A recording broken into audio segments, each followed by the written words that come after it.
même si aujourd'hui les paysages sont extrêmement beaux. On sent qu'il s'est passé quelque chose sur cette ligne de front. Dans ce métier de guide, on a l'impression d'avoir été choisi, d'avoir été élu pour parler du sacrifice de certains, de cette envie de vivre que beaucoup avaient. Alors, le chemin des Dames, c'est une barrière de crête qui se trouve à peu près à 150 km au nord-est de Paris. Après leur défaite sur la Marne, les troupes allemandes vont s'y installer et ça va être l'enjeu de combats très très violents.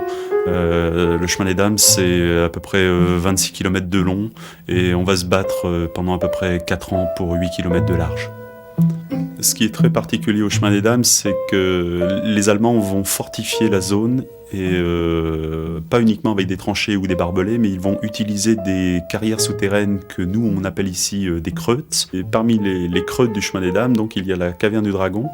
Et c'est un endroit très particulier puisque pendant à peu près 2 mois durant l'année 1917, il va y avoir à l'intérieur de cette carrière une cohabitation au sud des Français, au nord des troupes allemandes, et des combats qui continuaient au-dessus de la carrière souterraine.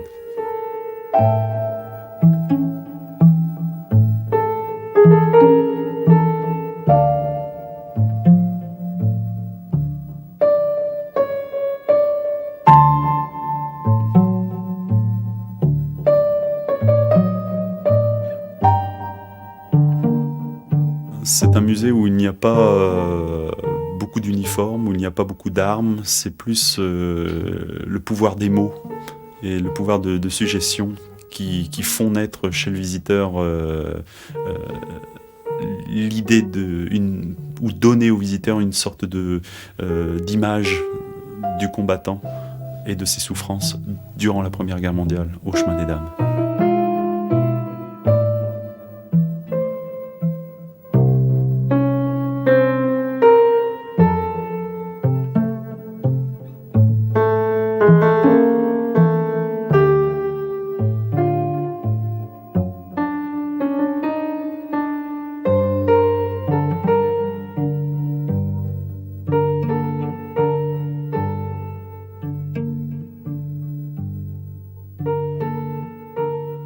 Personnellement, j'ai un grand-père qui a bien sûr combattu durant la Première Guerre mondiale. Il n'a pas voulu traduire ou transmettre, lui, son expérience personnelle de combattant. Donc c'est peut-être ce non-dit qui, quelque part, a fait que moi, j'ai eu envie de vouloir connaître la vraie vérité de la guerre et ce que disaient certains combattants, l'indicible secret. C'est parfois difficile aujourd'hui en tant qu'être humain, même après 90 ans, d'être comme ça, toujours avoir cette question, est-ce que ça a servi à quelque chose? Et c'est une introspection quelque part.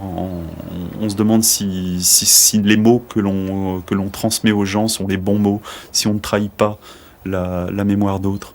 J'ai toujours à l'esprit la phrase d'un de ceux qui n'est jamais rentré. Il s'appelait Sylvain Royer et il a écrit ces vers: d'autres heures naîtront plus belles et meilleures, la victoire luira sur le dernier combat. Seigneur, faites que ceux qui connaîtront ces heures se souviennent de ceux qui ne reviendront pas. Voilà. Je crois qu'il y a tout est dit dans ces vers. Et voilà, il faut essayer d'expliquer, sans trahir.